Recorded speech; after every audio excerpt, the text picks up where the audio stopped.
avant de pouvoir clôturer. Alors, je nous prie de noter. Je vais aller tout doucement, mais très court, pour que nous comprenions ce que le Seigneur a à nous communiquer. Amen, amen. Alors, je vais continuer sur ce que le prophète nous avait commencé, sur Rebecca. 2 points, le secret de l'expansion.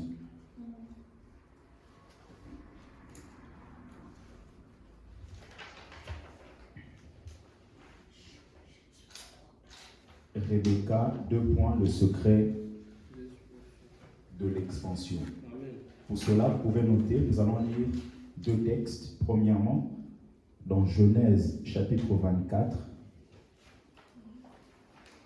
Deuxièmement, dans Genèse chapitre 18, du 1er verset jusqu'au 11e verset. Donc Genèse chapitre 24, on va prendre tout le chapitre. Et ensuite, on lira Genèse chapitre 18, du 1er verset jusqu'au 11e. Si nous pouvons prendre ça, et si vous avez la possibilité de lire en même temps,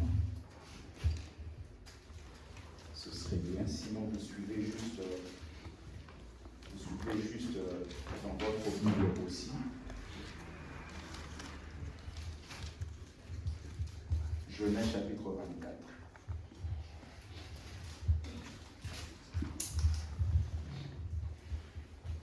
Genèse chapitre 24, on va commencer du 1er verset jusqu'au dernier.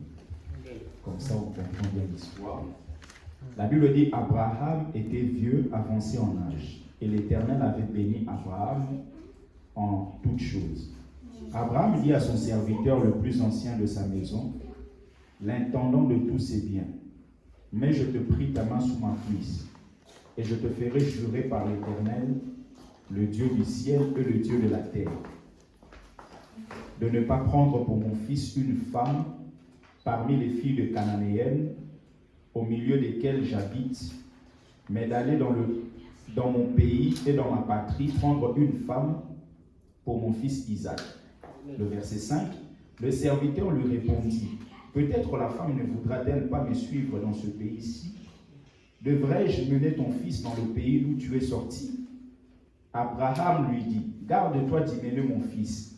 L'Éternel, le Dieu du ciel, qui m'a fait sortir de la maison de mon père et de ma patrie, qui m'a parlé, qui m'a juré en disant, je donnerai ce pays à ta postérité, lui-même enverra son ange devant toi, et c'est de là que tu prendras une femme pour mon fils. Si la femme ne veut pas te suivre, tu seras dégagé de ce serment que je te fais faire. Seulement, tu ne mèneras pas mon fils. Le serviteur mit sa main sous la cuisse d'Abraham, son seigneur, et lui jura d'observer ces choses. Le serviteur prit 10 chameaux parmi les chameaux de son seigneur, et il partit, ayant à sa disposition tous ses biens de son seigneur. Il se leva et alla en Mésopotamie, à la ville de Nacor. Il fit reposer les chameaux sur leurs genoux hors de la ville, près d'un puits au temps du soir, au temps où sortent celles qui vont puiser de l'eau. Et il dit, l'Éternel Dieu de mon Seigneur Abraham, fais-moi, je te prie, rencontrer aujourd'hui ce que je désire, et use de bonté envers mon Seigneur Abraham. Voici, je me tiens près de la source d'eau, et les filles des gens de la ville vont sortir pour puiser de l'eau. Que la jeune fille à laquelle je dirai, penche ta cruche, là c'est la prière, penche ta cruche, je te prie pour que je boive, et qui répondra, vois, bois, et je donnerai aussi à boire à tes chameaux, soit celle que tu as destinée à ton serviteur Isaac. Et par là je connaîtrai que tu uses de bonté envers mon Seigneur. Il n'avait pas encore fini de parler que sortit sa cruche sur l'épaule Rebecca, née de Bethuel, fils de Milca, femme de Nacor, frère d'Abraham. C'était une jeune fille très belle de figure. Elle était vierge et aucun homme ne l'avait connue. Elle descendit à la source, remplit sa cruche et remonta. Le serviteur courut au-devant d'elle et dit, « Laisse-moi boire, je te prie, un peu d'eau de ta cruche. » Elle répondit, « Bois, mon Seigneur. » Et elle s'empressa d'abaisser sa cruche sur sa main et de lui donner à boire. Quand elle eut achevé de lui donner à boire, elle dit, « Je puiserai aussi pour tes chameaux jusqu'à ce qu'ils aient assez bu. » Alors, la Bible continue en disant, « Et elle s'empressa de vider sa cruche dans l'abreuvoir et courut encore au puits pour puiser, et elle puisa pour tous les chameaux. L'homme le regardait avec étonnement et sans rien dire pour voir si l'Éternel faisait réussir son voyage ou non. Quand les chameaux eurent fini de boire, l'homme prit un anneau d'or du poids d'un demi-cycle et 2 bracelets du poids de 10 cycles d'or. Et elle dit, « De qui es-tu fille? Dis-le-moi, je te prie. Y a-t-il dans la maison de ton père de la place pour passer la nuit? » Elle répondit, « Je suis fille de Bethuel, fils de Milka et de Nacor. » Elle lui dit encore, « Il y a chez nous de la paille et du fourrage en abondance et aussi de la place pour passer la nuit. » Alors l'homme s'inclina et adora l'Éternel en disant, « Béni soit l'Éternel, le Dieu de mon Seigneur Abraham, qui n'a pas renoncé à sa fidélité et à sa miséricorde et à sa fidélité envers mon Seigneur. Moi-même, l'Éternel m'a conduit à la maison des frères de mon Seigneur. » La jeune fille courut raconter ces choses à la maison de sa mère. Rebecca avait un frère nommé Laban, et Laban courut dehors vers l'homme près de la source. Il avait vu l'anneau et les bracelets aux mains de sa sœur, et il avait entendu les paroles de Rebecca, sa sœur, disant, « Ainsi m'a parlé l'homme, il vint donc à cet homme qui se tenait auprès des chameaux vers la source. » Nous allons sauter un peu pour reprendre. Je vais reprendre au verset 53. Et le serviteur sortit des objets d'argent, des objets d'or et des vêtements qu'il donna à Rebecca. Il fit aussi les riches présents à son frère et à sa mère.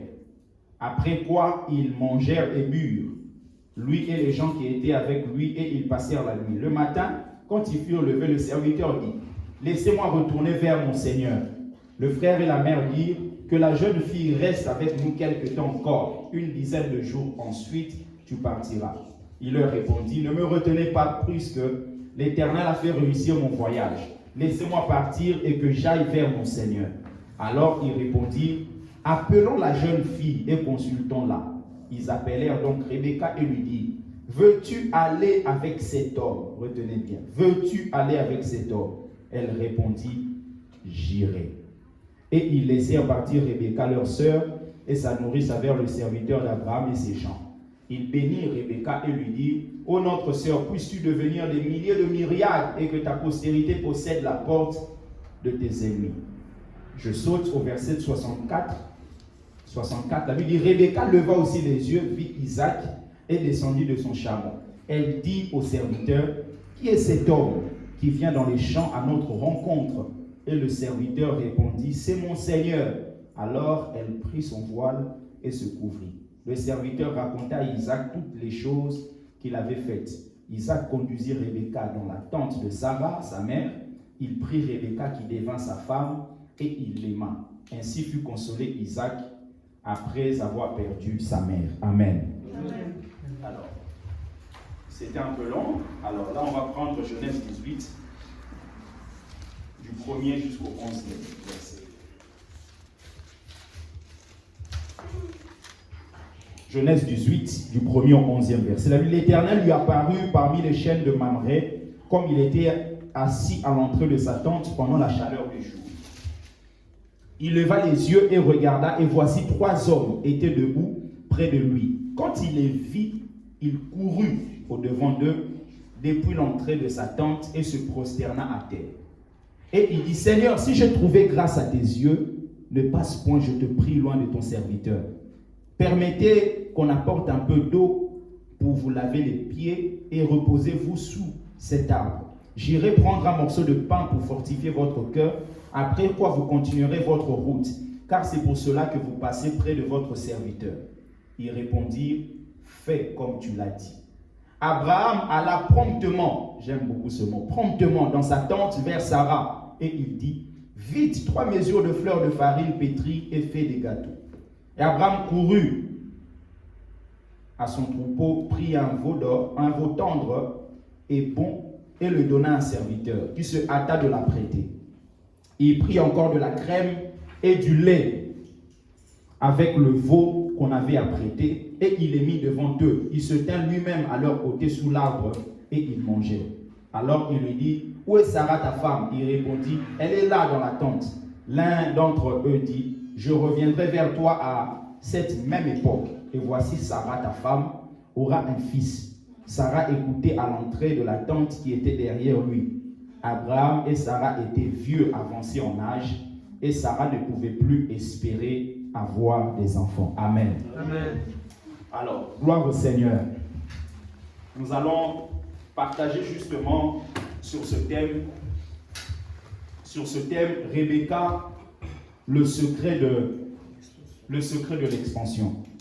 J'aimerais vous dire 3 choses, vous pouvez noter. Premièrement, lorsque vous lisez ce texte, vous allez vous rendre compte qu'il y a plusieurs personnages. Et parmi ces personnages, vous avez premièrement celui qu'on appelle Abraham. Vous pouvez noter Abraham est l'image du Dieu le Père. Abraham est l'image du Dieu le Père. Abraham est l'image du Dieu le Père. Isaac est l'image du Fils. Isaac est l'image du Fils. Et le serviteur le plus ancien qu'on appelle Eliezer, qui a été envoyé, est l'image du Saint-Esprit. Et vous avez Rebecca qui est l'image de l'Église. Donc nous avons Abraham qui est l'image du Dieu le Père, et ensuite on a Isaac qui est l'image du Fils.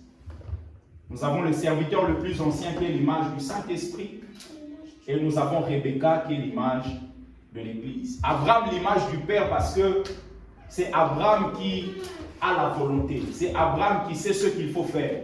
C'est Abraham qui sait là où il faut aller chercher une femme pour son fils. Pourquoi? Parce que Jésus est la tête de l'Église, il est l'époux et l'Église est l'épouse. Et justement, Jésus, le Fils, il envoie, c'est-à-dire le Père envoie le Saint-Esprit pour chercher une épouse pour Christ, chercher une épouse pour Jésus. Des hommes et des femmes qui ne connaissent pas Jésus, mais le Saint-Esprit vient convaincre ces hommes à l'image du serviteur le plus ancien qui est parti chercher Rebecca pour que Rebecca puisse rejoindre Isaac. Donc le Saint-Esprit vient convaincre des hommes pour que ces hommes puissent rejoindre Jésus. Parce que Jésus est l'époux et l'Église est l'image de Rebecca qui est l'épouse. Donc Abraham est le père. Et vous pouvez voir que, deuxièmement, le plan du mariage a été élaboré sans que Rebecca ne soit au courant. C'est-à-dire que Rebecca n'était pas là quand le plan a été établi. C'est Abraham, l'image du père, qui conçoit le projet. Il dit, ok, je veux que mon fils puisse se marier. Mais pour que mon fils puisse se marier, toi, mon serviteur, tu vas jurer sur ma cuisse. C'est une méthode qui s'appliquait auparavant, c'est-à-dire pour pouvoir montrer que je ne ferai pas quelque chose en dehors de ce que toi tu dis. Donc, quand il va partir, il va faire absolument la volonté du Père. Rappelez-vous, Jésus, en parlant, il dit, le Saint-Esprit viendra. Le consolateur viendra. Un autre consolateur. Il dit, il ne fera pas ce que lui-même veut. Il vous rappellera ce que je vous ai dit. Il fera ma volonté. C'est-à-dire que le serviteur le plus ancien ne peut pas partir faire sa volonté à lui. Il part pour faire la volonté du Père. La volonté d'Abraham. Donc le Saint-Esprit en toi, le Saint-Esprit en moi, le Saint-Esprit en Mamadou, le Saint-Esprit dans le prophète Alain, n'est pas là pour faire sa propre volonté. Le Saint-Esprit fait la volonté du Dieu le Père. Il a été envoyé pour que nous puissions vivre une bonne relation avec Isaac, qui est Christ. Voyez? Donc, Rebecca n'était même pas au courant. Et en tant qu'homme, il faut savoir que Dieu a des projets pour chacun de nous, bien-aimés. La Bible dit qu'il a des projets de paix et non de malheur. Et ces projets-là, toi, tu peux ne pas être au courant de ça. Mais il y a des projets qui existent. Donc, Isaac devait trouver une femme. Mais il y a toute une méthode qui a été appliquée pour que cela devienne effectif. Et le père Abraham envoie le serviteur justement vers l'endroit où se trouvait Rebecca. Donc, il lui dit, ne va pas ailleurs. Va dans ma patrie. Va chercher une femme dans ma patrie. C'est justement même un secret pour le mariage. Pour ceux qui rentrent tous les jeudis, un jeudi sur deux maintenant, nous avons vu que ce que Dieu attend de nous, ce n'est pas juste de se marier. Ce que Dieu attend de nous, c'est de nous marier avec quelqu'un qu'il faut. Et cette personne qu'il faut, c'est quelqu'un qui fait partie de notre patrie. Pourquoi? Parce que nous sommes un royaume. Et nous devons nous marier avec des gens qui sont de ce royaume-là. Parce que quand on va ailleurs, là c'est une porte ouverte à des conflits, à des problèmes. À des conflits, à des problèmes. Il dit, tu vas aller chercher une femme, mais tu ne vas pas aller partout. Tu vas aller dans ma patrie. C'est pour ça que l'apôtre Paul dit, je veux que les jeunes se marient. Je veux, c'est la volonté de Dieu que ces choses arrivent. Mais il faudrait que ce soit dans le Seigneur. Dans le Seigneur. Pourquoi? Parce que quand c'est dans le Seigneur, vous savez que je ne dois pas dormir sous ma colère.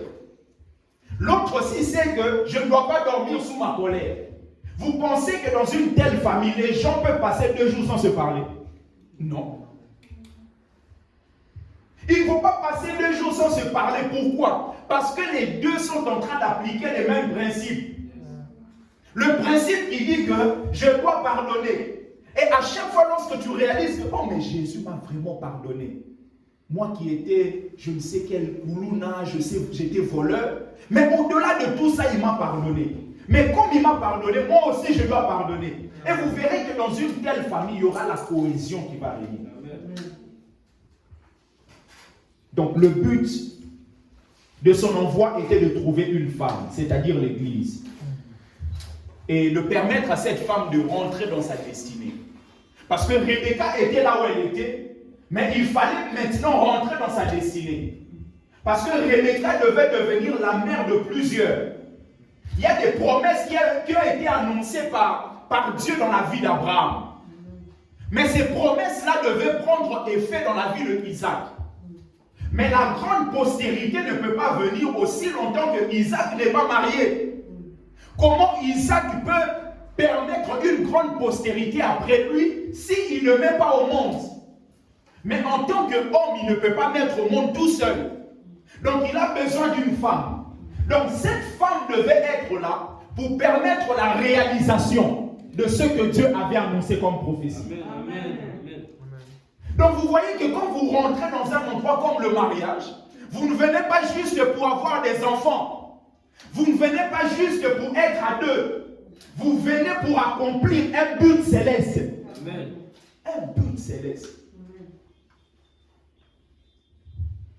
Et le Saint-Esprit est en nous.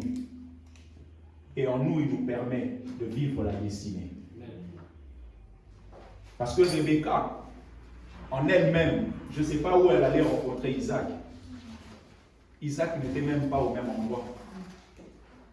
Donc c'est le serviteur le plus ancien quand il est arrivé. C'est sa présence qui a fait que Rebecca puisse maintenant rencontrer Isaac. Bien aimé, c'est le Saint-Esprit qui va nous permettre de pouvoir vivre notre destinée. C'est le Saint-Esprit. Ce ne sont pas des réflexions matin, midi, soir. Parce que c'est lui qui connaît. Qui connaissait la volonté d'Abraham, si ce n'est que le serviteur le plus ancien. Parce que Abraham lui a fait jurer sur sa cuisse. En lui disant, jure, jure, tu ne prendras pas une autre femme que celle vers laquelle je t'envoie. Donc c'est lui qui connaît la volonté exacte d'Abraham. Donc le Saint-Esprit qui sonde tout, même les profondeurs du Père, il connaît. De fois on a l'impression l'impression que quelques domaines, nous les maîtrisons très bien. On peut s'en passer de Dieu, alors que non. Quelquefois, on a l'impression que parce qu'on a certaines maîtrises, on peut s'en passer de l'esprit, alors que non. Quelquefois, on a l'impression que là, voilà, ça fait longtemps que je fais la même chose. Donc, je peux m'en passer de Dieu. Quelquefois, on se dit, mais ça... Non, bien aimé, dans chaque domaine, nous avons besoin de lui. Amen. Pour qu'il nous éclaire. Yes. Pour qu'il nous conduise. Maintenant, nous allons voir comment, justement, Rebecca a pu s'y prendre pour vivre ce plan. Donc, il y avait un plan et il fallait vivre ce plan. C'est ce que nous appelons le secret de l'expansion.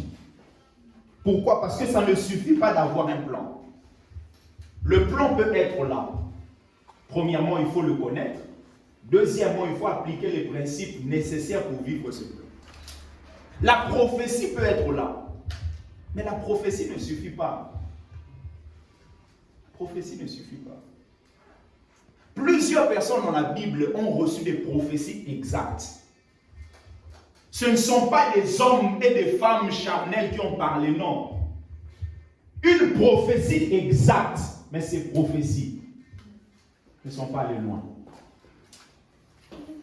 Vous savez la vie de celui qu'on appelle Jéroboam. Jéroboam a reçu une prophétie dans le désert par un prophète authentique. En lui disant, à partir de maintenant, je vais ramener un schisme, ce qu'on appelle un schisme, c'est-à-dire la séparation en deux du royaume. Il y aura Israël, il y aura de l'autre côté Juda. Il dit, je vais séparer, c'est Dieu qui parle. Parce que Roboam, le fils de Salomon, ne s'est pas bien comporté. Et Dieu dit, je ne vais pas tout prendre des mains de Roboam. Je vais laisser une tribu. Non pas à cause de Roboam, mais à cause de David. Et cette tribu, c'est la tribu de Juda. Et il dit, ils auront une petite partie de la tribu de Benjamin, mais le reste, je vais donner ça à Jéroboam. Une prophétie venue de Dieu. Mais Jéroboam en question, lui aussi, quand il a pris le pouvoir, il a commencé à bâtir des hauts lieux pour sacrifier des choses en l'honneur du faux Dieu. Vous voyez comment est-ce qu'une prophétie peut être authentique, mais l'homme passé à côté. Donc ça ne suffit pas la prophétie. Et dans la prophétie, vous avez plusieurs types de prophéties. Vous avez des prophéties qu'on appelle des prophéties conditionnelles. Et vous avez des prophéties qu'on appelle des prophéties inconditionnelles. Des prophéties conditionnelles, ce sont des prophéties qui dépendent de votre réaction. Qui dépendent de ce que vous allez faire après avoir reçu la prophétie. L'image de Jéroboam. Mais il y a des prophéties aussi inconditionnelles. Là, ça ne dépend que de Dieu.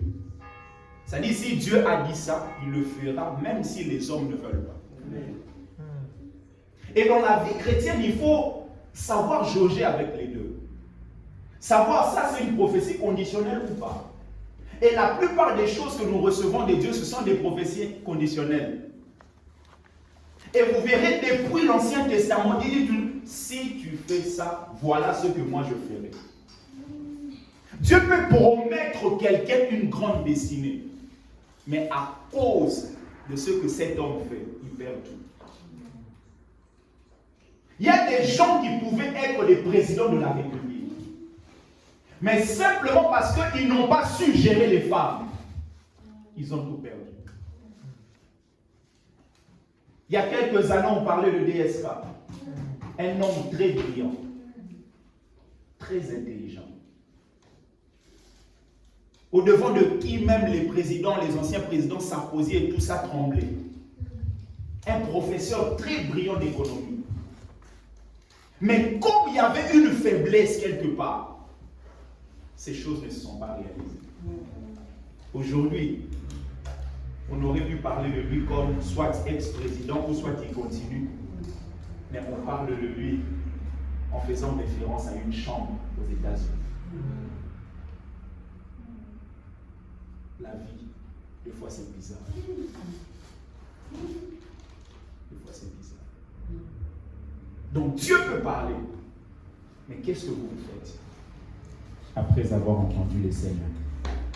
Que signifie Rebecca? Vous pouvez noter, Rebecca signifie en hébreu celle qui est rassasiée. Rebecca signifie celle qui est rassasiée. Rebecca en hébreu signifie celle qui est rassasiée. Donc, nous allons parler de Rebecca, deux points, le secret de l'expansion. C'est quoi un secret? Un secret, c'est ce qui n'est pas connu de tous. Un secret, c'est ce qui n'est pas connu de tous. C'est ce qui a besoin d'un éclairage pour le connaître. C'est ce qui est connu par un petit groupe. Donc tout le monde ne connaît pas. Juste un petit groupe, ce qu'on appelle un secret. Vous verrez quelqu'un dans sa vie dire, ça c'est un secret dans mon couple. Donc ce secret, ça veut dire que les gens de l'extérieur ne connaissent pas, mais vous avec votre mari ou votre femme, vous connaissez. Donc c'est connu par un petit groupe. Et quand on parle de Rebecca, le secret de l'expansion, nous voulons dire que plusieurs personnes peuvent lire l'histoire de Rebecca. Plusieurs personnes peuvent avoir la Bible chez eux. Mais très peu de personnes arrivent à en tirer des choses qui sont dedans. Donc le secret de l'expansion, c'est quoi l'expansion? Vous pouvez noter, l'expansion est le fait de s'étendre. L'expansion est le fait de s'étendre ou de prendre du volume. L'expansion est le fait de s'étendre ou de prendre du volume. L'expansion est le fait de s'étendre ou de prendre du volume. Et quand on dit prendre du volume, c'est l'image de quelqu'un qui devient lourd. Lourd. Et justement, devenir lourd, c'est l'image de quelqu'un qui vit la gloire de Dieu. Parce que la gloire de Dieu, ça veut dire kabod. Kabod qui veut dire gloire, c'est l'image du poids. C'est-à-dire que quand Dieu fait descendre la gloire sur vous, il vous rend lourd. Vous commencez à peser. Vous commencez à peser. Donc quand on dit le secret de l'expansion, c'est que quand on applique ces principes, nous devenons lourds. Quand vous devenez lourd, on ne peut pas vous bouger facilement. On ne peut pas vous déraciner facilement. On ne peut pas vous faire déplacer facilement. Et justement, c'est ça l'objectif de Dieu. C'est-à-dire que sa gloire soit manifestée en nous pour que nous soyons fermes. Que nous ne soyons pas emportés par tout vent de doctrine. Un moment tu vas à gauche, un moment tu vas à droite. Restez ferme avec le Seigneur. Et la Bible parlant de Rebecca, la Bible donne plusieurs caractéristiques. La Bible dit qu'elle était belle de figure et surtout, elle était vierge. Quand la Bible dit qu'elle était vierge, c'est vrai, c'est d'une manière physique, mais vous verrez que quelqu'un qui est vierge, c'est quelqu'un qui n'est pas en contact de la sémence. Quelqu'un qui n'est pas en contact de la sémence. C'est-à-dire que Rebecca, là où elle était, elle avait besoin d'une sémence. Quand vous dites que cette femme est vierge, cela veut dire que cette femme n'est pas encore en contact avec la sémence. Parce que quand la sémence arrive, et la sémence c'est l'image de la parole, ce qui change la vie d'un homme, c'est la parole. Amen. Vous verrez même une jeune fille être très respectueuse à la maison.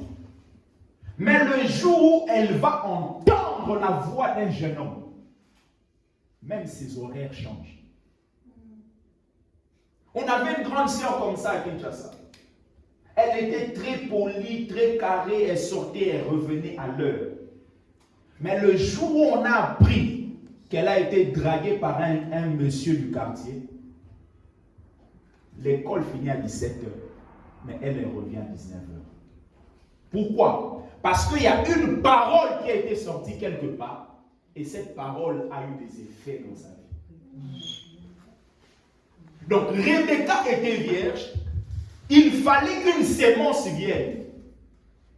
Parce qu'il y a la grande postérité que Dieu a promis à Abraham, qui viendra par Isaac, ne peut pas voir le jour aussi longtemps que la sémence n'a pas pris place dans la vie de Rebecca. Bien-aimés, vous ne pouvez pas accomplir votre destinée sur la terre si la sémence qui est la parole de Dieu ne prend pas place en vous. C'est ainsi que Pierre, un jour, il a compris. La Bible déclare que Jésus est en train de parler du fait que celui qui ne va pas manger son corps, qui ne va pas boire son sang, n'est pas digne de son royaume. Et la Bible déclare que quand il a parlé de ça, plusieurs ont dit, cette parole est dure. Vous savez, la sémence peut être dure. La sémence peut être difficile. La sémence peut être bizarre. Mais la sémence, quand vous l'appliquez, vous verrez des résultats. La Bible dit que plusieurs ont dit, cette parole est dure, qui peut l'entendre? Ils sont partis. Et j'aime, les tous sont restés. Jésus dit, et vous, ne partez-vous pas? Et la Bible déclare que Pierre, en ce moment-là, va dire, où irions-nous, Seigneur? Comme pour dire, j'ai déjà reçu la sémence. Je suis déjà une femme enceinte. Et une femme enceinte ne peut qu'être auprès de celui qui est son époux. Il est en train de dire, mais tu veux que j'aille où? Parce que ce que j'ai, ça t'appartient. Ça t'appartient, Jésus. Je ne peux pas aller loin. Si les autres vont, c'est parce que la sémence n'est pas en eux. Si les autres décident, tout d'un coup, je fouille l'église, c'est parce que la sémence n'a pas pris place. Prenez-moi tout, mais ne m'enlevez pas la sémence. Prenez-moi tout, mais laissez la sémence. Et Rebecca devait expérimenter ça. Quels sont les secrets? Pouvons-nous puiser dans la vie de Rebecca? Je vais vous donner deux et ensuite on va prier. Vous pouvez noter premièrement, s'il vous plaît. Premièrement, Rebecca servait avec empressement. Rebecca servait avec empressement. Rebecca servait avec empressement. Vous pouvez noter le texte. Ce Genèse chapitre 24, du verset 17 jusqu'au verset 18. Genèse 24, le verset 17 et le verset 18. Lisez avec moi. La Bible dit, donc, premièrement, Rebecca servait avec empressement. Quels sont les secrets pouvons-nous puiser dans la vie de Rebecca? Rebecca servait avec empressement.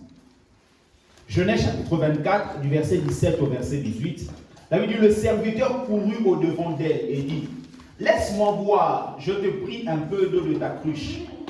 Elle répondit, bois mon Seigneur. Et elle s'empressa d'abaisser sa cruche sur sa main et de lui donner à boire. Est-ce qu'il y a quelqu'un qui a un autre mot à la place de s'empressa? Vous avez la même chose? Voilà. Donc, s'empressa d'abaisser sa cruche sur sa main et de lui donner à boire. C'est quoi s'empresser? Vous pouvez noter, s'empresser, c'est se dépêcher. C'est se hâter. S'empresser, c'est se dépêcher. C'est le fait de se dépêcher, de se hâter. C'est de faire une chose avec prompte, de faire une chose promptement. Donc, s'empresser, c'est se dépêcher. Se dépêcher. Se dépêcher. Donc, elle se dépêche, elle se hâte, elle ne perd pas du temps. Quand elle a rencontré cet homme, directement elle se presse, elle dit, mais je dois faire quelque chose. Je dois faire quelque chose. Donc, l'empressement est un signe qui montre que l'homme ou la femme a compris les enjeux du temps.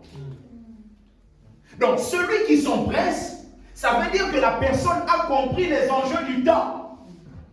Regardez récemment, bien-aimés, on a appris que le président de la République va parler. Le président va parler, on a eu des fuites en disant le président va annoncer le confinement. Même ceux qui n'avaient pas d'argent dans leur compte, ils sont partis puiser dans le découvert, juste pour aller faire les courses. Pourquoi? Parce que l'enjeu du temps modifie même leurs actions. Donc Rebecca s'est empressée. l'image des hommes qui couraient. J'étais à l'église de Panthère, je sors comme ça, ma femme me dit, cherche un peu à prendre même la farine et tout ça. J'entre dans un, je ne sais plus comment ça s'appelle, juste à la sortie là, il n'y a plus rien. Les gens se sont précipités. Pourquoi? Parce qu'ils ont compris quelque chose se passait au niveau du temps. Donc Rebecca a compris. Quand vous lisez dans 1 Chronique, notez ce texte, je vais lire pour vous s'il vous plaît. 1 Chronique chapitre 12, le verset 32. 1 Chronique 12, le verset 32. La Bible dit les fils d'Issachar ayant l'intelligence des temps pour savoir ce que devait faire Israël, de son chef et tous leurs frères sous leurs ordres. La version d'Arbi dit et les fils d'Issachar qui savaient discerner les temps pour savoir ce que devait faire Israël. Donc, il y avait des hommes et des femmes d'une tribu, la tribu d'Issachar. La Bible dit qu'ils savaient discerner le temps. Un homme qui arrive à discerner le temps, bien aimé, va avoir de l'emprise sur ses actions. Si vous ne savez pas dans quel temps nous sommes, vous allez vous comporter comme vous voulez. Si vous ne savez pas, bien aimé, vous allez vous comporter comme vous voulez. Les fils d'Issachar, ils savaient discerner le temps pour savoir ce que devait faire Israël. Dans la vie, il faut apprendre, bien aimé, à discerner le temps. Vous savez, la distinction du temps va déterminer même le zèle que vous allez avoir dans vos actions. Le zèle que vous allez avoir dans vos actions. Parce que si vous savez que le président va parler le soir pour annoncer le confinement, vous savez que ce temps-là, ce sera un temps où plusieurs sorties ne seront pas autorisées. C'est-à-dire que vous avez discerné le temps. Ça va vous pousser à faire des courses, non pas quelqu'un qui achète juste une baguette, qui achète juste un truc de lait. Non. C'est-à-dire que quand vous discernez le temps, vous allez savoir que dans ce temps, il ne faut pas juste prendre une bouteille d'eau. Il faut prendre 3-4 paquets. Il faut prendre 3-4 paquets de sacs de semoule. Pourquoi? Parce que vous avez discerné le temps. Des hommes qui vivent comme ils veulent au 21e siècle, ce sont des hommes qui ne discernent pas le temps. Parce que l'apôtre Paul en son temps, il disait, Jésus va bientôt revenir. Et il est au 1er siècle. Et au 1er siècle, ils sont pressés en disant, Jésus va revenir. Et nous qui sommes au 21e siècle. Donc, quand vous voyez quelqu'un se comporter comme il veut, cette personne ne comprend pas les enjeux du temps. Yes. Ne comprend pas les enjeux du temps. Donc, 1 Chronique 12, 32, comme on a lu, les fils d'Issachar avaient l'intelligence. Avaient l'intelligence de discerner. Rebecca n'a pas traîné les pieds. Elle a agi rapidement. Servir avec négligence, bien aimé, ce n'est pas un bon service. Vous pouvez noter que l'empressement de Rebecca est associé à la réactivité. Elle agit rapidement et sans pression. Elle n'a pas attendu qu'on lui demande. Un serviteur n'attend pas qu'on lui dise. Certaines choses, bien aimées, ne viennent pas dans nos vies parce qu'on attend qu'on nous dise. On attend qu'on nous dise. Oui, maman. On attend qu'on nous dise. Il a vu, elle a vu et elle a réagi. Elle a proposé ses services. Parce que le serviteur avait fait une prière en disant, celle qui va me donner de l'eau va aussi donner à tous mes chameaux. Ce sera elle-là qui sera la femme de mon Seigneur. Vous avez vu l'histoire d'Abraham qu'on a lue dans Genèse chapitre 18. La Bible déclare que Abraham un jour, là où il était, il a vu 3 hommes. Et en voyant ces hommes, la Bible déclare qu'Abraham s'est précipité au-devant d'eux. Et en allant, Abraham s'est prosterné. Abraham a discerné la personnalité de ces gens. Bien aimé, quand vous marchez, ne voyez pas des hommes juste des hommes. Il y a des hommes qui sont des anges. La Bible dit continuez de faire du bien. Parce qu'en le faisant, vous avez hébergé les anges. L'ange ne viendra pas juste avec des cornes et tout ça, des habits blancs, non. Déjà, quand on parle du pasteur, quand vous lisez dans Apocalypse chapitre 1er, chapitre 2, chapitre 3, la Bible dit qu'on envoie des lettres aux anges de l'église. À l'ange de l'église d'Asie mineure, à l'ange de l'église d'Éphèse, à l'ange de l'église de Thyatire, à l'ange de l'église de Sardes. C'est-à-dire qu'en tant que pasteur tel que je suis là, je suis un ange. Amen. Mais au-delà du pasteur, il y a des hommes ici qui sont des anges. Amen. Vous allez rencontrer des hommes à l'extérieur. J'ai raconté ici une histoire bien aimée. J'étais au lycée. Et au lycée, tu n'as rien à manger. Mais tout d'un coup, tu ne sais pas d'où elle sort, une fille sort comme ça, que tu n'as jamais parlé. Qui te dit, moi j'ai une carte, mais moi je n'aime pas manger à la cantine, je vais te donner à Paris.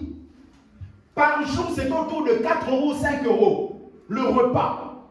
Me dit, je te donne ma carte, tu vas manger pendant toute l'année. Moi, je ne ferai que payer. Toi, tu iras simplement manger. Ça, c'est un ange. Amen. Amen. Ça, c'est un ange. Tu ne sais pas comment l'expliquer. Tu n'as pas réfléchi à ça. Pendant que toi, tu t'es posé des questions. Seigneur, je vais manger quoi? Seigneur, je vais faire comment? C'est-à-dire que quand toi, tu viens à l'école, au-delà de tout ce que tu peux avoir comme problème, tu as déjà un déficit au niveau du ventre. Parce que lorsque vous avez faim, là, c'est aussi difficile de retenir la leçon. Hein. C'est-à-dire que pendant que les autres sont en train de faire autre chose, toi, ton ventre te rappelle combien il n'y a rien. Mais tout d'un coup, tu vois une fille qui passe. Et des fois, même toi, tu es étonné, tu dis, mais je vais accepter. Le Saint-Esprit te rappelle, moi-même, je suis dedans. Moi-même, je suis là. Je prie au nom de Jésus que cette semaine, tu rencontres un ange. Que tu rencontres un ange bien-aimé. Des dossiers qui étaient fermés, bloqués. Tout d'un coup, un coup de fil. On te pose des questions, comment tu as fait? Toi-même, tu ne sais pas. Parce que le Dieu du ciel, il peut commencer un projet sans toi. Mais toi, quand tu le verras, tu diras, waouh! Wow. Avec empressement. Abraham a compris. Est parti voir sa femme. Il prépare quelque chose pour ces gens. Abraham a couru et allé chercher le veau. Abraham avait beaucoup de serviteurs. Mais Abraham lui-même a couru à aller chercher. Certaines choses, en tant que maman, n'envoie pas les enfants. En tant que papa, n'envoie pas les enfants. Certaines choses, tu peux envoyer les enfants. Mais d'autres choses, fais-le toi-même. Pour montrer à Dieu, moi-même je m'engage. Moi-même je m'engage. Et Abraham a fait ça. Et quand il a ramené, la Bible déclare qu'Abraham les a servis. Donc la première des choses, Abraham nous montre qu'il faut être serviteur. Il les a servis. Et en les servant, la Bible déclare qu'Abraham s'est mis à côté d'eux. Là, c'est la communion. Non seulement il sert, mais de l'autre côté, il est à côté de la communion. Dieu veut que nous soyons non seulement des serviteurs, mais des hommes et des femmes qui vivent la communion. Je suis en train de le servir, je suis près de son cœur. Je suis en train de le servir, je suis près de son cœur. Je parle à Dieu, je demande, je fais ceci, je chante, je modère, je prépare les instruments. Mais au-delà de tout ça, mon intimité avec Dieu est présente. Je ne viens pas juste pour donner un service. Je ne viens pas juste travailler, mettre le son, arranger. Mais au-delà de ça, je suis attaché à Dieu. Parce que vous pouvez tout faire, tout ce que nous faisons là, sans être attaché à Dieu. C'est pour cela qu'il faut le service, mais aussi la communion. Amen. Mais aussi la communion. Et Abraham a manifesté cette réactivité, empressement aussi visible dans la vie d'Abraham. La vie d'Abraham. Deuxièmement, pour terminer, Rebecca, le secret de l'expansion. Rebecca agit avec zèle et détermination. Rebecca agit avec zèle et détermination. Plusieurs personnes réagissent, bien aimés, avec empressement, mais se lassent rapidement. L'empressement de Rebecca est associé au zèle et à la détermination. Elle était déterminée d'achever ce qu'elle a commencé. Plusieurs personnes commencent avec empressement, mais se lassent au milieu, se fatiguent au milieu. Ils abandonnent au milieu. Rebecca a fait plus que ce que le serviteur lui demandait. Plus. Parce qu'un chameau pouvait boire entre 100 et 200 litres d'eau. Un chameau peut boire entre 100 et 200 litres d'eau. Et le serviteur, la Bible dit, il avait 10 chameaux. Donc quand vous prenez 10, vous multipliez donc 200 litres, 10 fois 200, vous arrivez déjà à 2000. Donc 2000 litres. Et 2000 litres là où partait puiser Rebecca, c'était un endroit qui était tout en bas. Parce que quand vous lisez les textes plus tard, la Bible nous dit que Rebecca était en train de monter les escaliers. Donc ce n'était pas juste quelque chose qui était comme ça sur la plaine. Donc elle devait descendre. Mais descendre là, elle allait puiser avec quelque chose qui ne pouvait prendre que 20 litres d'eau. Donc elle prend 20 litres. Elle vient, elle donne. Elle prend 20 litres. Elle vient, elle donne. Mais on a fait le calcul, il fallait combien? 2000 litres. Comprenez combien de trajets cette femme a fait. Certaines choses nous bloquent parce que nous voyons la difficulté. Le secret de l'expansion de Rebecca, c'est que la difficulté ne l'a pas empêchée d'aller jusqu'au bout. Ne l'a pas empêchée. Parce que s'il faut 2000 litres d'eau et que quand elle descend, elle ne ramène que 20 litres, il faut beaucoup de tours. Beaucoup. Il faut au moins 100 tours. Vous réalisez? C'est-à-dire tu descends, tu fais une fois, 2 fois, 3 fois, 4 fois avec le soleil. Il faut avoir la révélation. C'est pour cela des hommes et des femmes qui ne voient pas les difficultés, ce sont des hommes qui sortent victorieux. Victorieux. Moindre difficulté, tu abandonnes. Bien aimé, tu ne vivras pas l'expansion. Quand on dit l'expansion, c'est le développement, c'est l'accroissement, c'est le fait de s'étendre.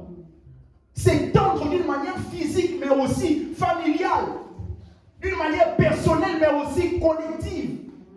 Et en tant qu'Église, on a besoin de s'étendre. Mais on ne peut pas s'étendre si chacun de nous a peur des difficultés.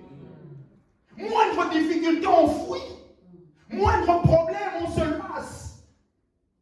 Rebecca nous enseigne qu'il faut, bien aimé, persévérer. C'était rude, mais elle ne s'est pas arrêtée au milieu. Elle n'a pas renoncé. Beaucoup renoncent. Beaucoup renoncent. Plusieurs vies n'évoluent pas. Pourquoi on a l'impression que la vie doit être sur les roulettes. Il faut que tout soit déjà positionné, tout soit déjà placé. Il y a des obstacles qui seront devant nous. Mais ces obstacles-là, quand vous partez avec la détermination, avec l'Esprit de Dieu, vous allez vaincre. Je prie au nom de Jésus, vous tous qui êtes en ce lieu, que vous puissiez vaincre au nom de Jésus.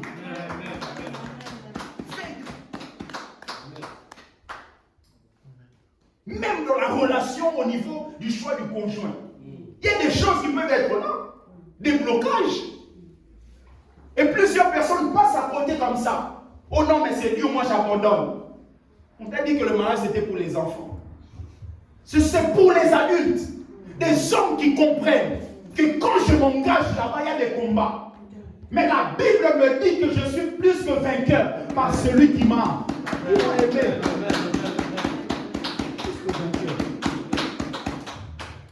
Combien renoncent? Le renoncement devant des difficultés vous éloigne de l'expansion.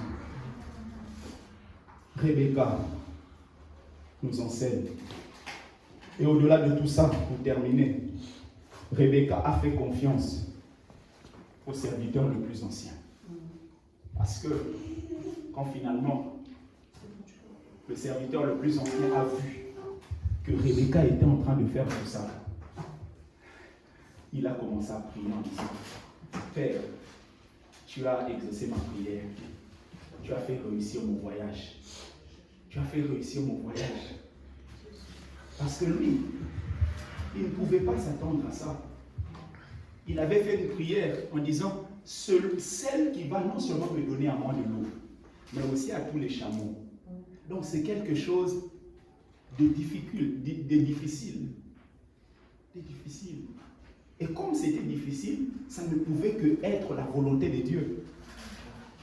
Rappelez-vous, Jésus dit dans ses écrits aux disciples, il dit, quand vous allez entrer dans la ville, vous verrez un homme qui porte une cruche d'eau. Suivez-le. Parce que là où il va entrer, c'est là où vous allez préparer la Pâque. La question on peut se poser, mais Jésus, pourquoi tu parles d'un homme qui porte une cruche et s'ils sont 100? Non, parce qu'en ce temps-là, les hommes ne portaient pas de cruche. C'était des femmes. Donc le fait de voir un homme porter une cruche ne pouvait qu'être un message de Dieu. Donc quand ici, le serviteur le plus ancien a fait sa prière, il sait qu'avec les femmes du 21e siècle aujourd'hui, là, c'est-à-dire que tu sors ici, tu as des chameaux, tu vois une fille avec ses talons venir, non seulement te donner à toi, mais puiser aussi pour tes chameaux, elle ne va pas le faire. C'est pour cela que plusieurs passent à côté. Vous verrez des filles qui sont très jolies, mais le mariage ne vient pas. Pourquoi? Simplement parce que certaines choses sont là pour déclencher le mariage. Rebecca, si elle avait fait ses fiers en disant non, moi non, je ne connais même pas ta vie, tu viens d'où, je ne sais pas. Il faut être sensible dans les choses de Dieu. Sensible. Il y a des gens dans la vie qui vont vous aider plus que ceux qui sont sortis des entrailles de votre maman. Il y a des gens qui vont vous supporter dans la vie plus que vos propres frères biologiques. Il faut simplement être sensible spirituellement. Amen. Sensible. Sensible. Et finalement, quand il a vu ça, il a donné à Rebecca, il a sorti des bijoux, des choses. Et Rebecca nous enseigne. On ne sert pas Dieu par rapport pour ceux qu'il a. On sert Dieu parce que c'est un privilège de le servir. On ne sert pas Dieu parce qu'il donne ça et ça. On le sert parce que c'est un privilège de le servir. Rebecca ne s'est pas posé des questions en disant, mais est-ce qu'il va me donner quelque chose, il ne va pas me donner? C'est juste après, c'est après que le serviteur a sorti l'or, a sorti tous les bijoux. Parce que Rebecca, dans son cœur, c'était je sers Dieu d'une manière désintéressée. D'une manière désintéressée. Je me bats d'une manière désintéressée. Et finalement, elle devait prendre la décision de partir avec le serviteur le plus ancien. Quelqu'un que vous ne connaissez pas très bien. Mais vous devez apprendre à marcher avec lui. L'image du Saint-Esprit. Lui faire confiance. Parce que Rebecca ne connaissait pas le chemin. C'est le serviteur le plus ancien qui connaissait le chemin. Celui qui savait où se trouvait Isaac. C'est lui. Rebecca devait simplement suivre. Rebecca ne connaissait même pas Isaac. Preuve, quand ils sont arrivés quelque part, ils ont vu Isaac de loin. Rebecca a posé la question, qui est-il? C'est le serviteur le plus ancien qui va lui dire, c'est mon Seigneur. Autrement dit, c'est celui que tu as aimé, mais que tu n'as jamais vu. Et ce jour-là, quand on verra Jésus, c'est ce qu'on posera comme question au Saint-Esprit. Qui est-il? Qui est-il? Il brille comme ça. Il est beau comme ça. Il est excellent. On s'est sacrifié. C'est qui? C'est qui? Et l'Esprit de Dieu nous dira, Jason, c'est celui que tu as donné ta vie sans l'avoir vu. Tu as cru. Tu le sais. Tu te bats, tu pries. Tous les mardis, tu en lis, mercredi, samedi, dimanche. Tu l'as aimé, mais que tu ne l'as jamais vu. Et ce jour-là, tu le verras. Rebecca dit, c'est mon Seigneur, ok. Donc, celui que j'ai aimé, mais que je n'ai jamais vu, c'est le Saint-Esprit qui connaît. C'est le Saint-Esprit qui connaît le chemin. C'est lui qui sait là où tu dois y aller, bien-aimé. C'est lui qui sait quel chemin prendre. Des chemins peuvent paraître bons pour les hommes, mais ce sont des voies de la mort. Mais quand vous vous confiez à l'Esprit de Dieu, lui, il peut vous amener à la destination. Que Dieu vous bénisse. Que Dieu vous bénisse. Que Dieu vous bénisse. Est-ce qu'on peut acclamer le Seigneur? Que Dieu vous bénisse.